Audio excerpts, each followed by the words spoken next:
તો આ તરફ સુરેન્દ્રનગર જિલ્લા ભાજપ પ્રમુખ ફરીવાર પ્રમુખ તરીકેની જાહેર થતા પ્રસિદ્ધ એવા ગોપનાથ મંદિર ખાતે પૂજા અર્ચના કરાઈ હતી। લોકચાહક હિતેન્દ્રસિંહ ચૌહાણ જિલ્લા ભાજપ પ્રમુખ ફરીથી ન બનતા સુરેન્દ્રનગર ચાહકોએ માનતા પૂર્ણ કરી હતી। ધજા ચડાવી પ્રસાદ ધરાવ્યો અને યજ્ઞ કરવામાં આવ્યું હતું। શંકર ભોળાનાથને પૂજા કરવામાં આવી અને પ્રાર્થના કરવામાં આવી।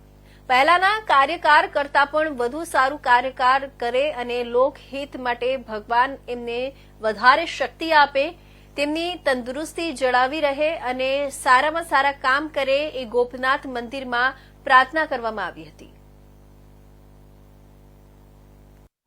આજરોજ જ્યારે પ્રદેશ ભારતીય જનતા પાર્ટી દ્વારા મારી બીજી વાર જિલ્લા અધ્યક્ષ તરીકે નિયુક્તિ કરવામાં આવી છે, ત્યારે જિલ્લામાં સૌથી જાહેરમાં સન્માન જરા પેલું છે એ જે પોતાના મા બાપના આશીર્વાદથી જે કાયમી માટે એમની પાછળ સેવાકીય જે કાર્યો જે સંસ્થા કરી રહી છે, પછી માતા 60 વર્ષથી ઉપર જાત્રાયું હોય, ઉનાળો હોય તો પશુ પંખી માટે હોય કે કોઈને કોઈ તહેવાર સ્વરૂપે જ્યારે સેવા કરી રહ્યું છે એવા મારા પરમ મિત્ર ચંદ્રેશભાઈ પટેલ દ્વારા આજે મારું સન્માન ગોઠવવામાં આવ્યું છે। એ સન્માન મારું નથી પણ સુરેન્દ્રનગર જિલ્લા ભારતીય જનતા પાર્ટીના દરેક કાર્યકર્તાઓનું છે।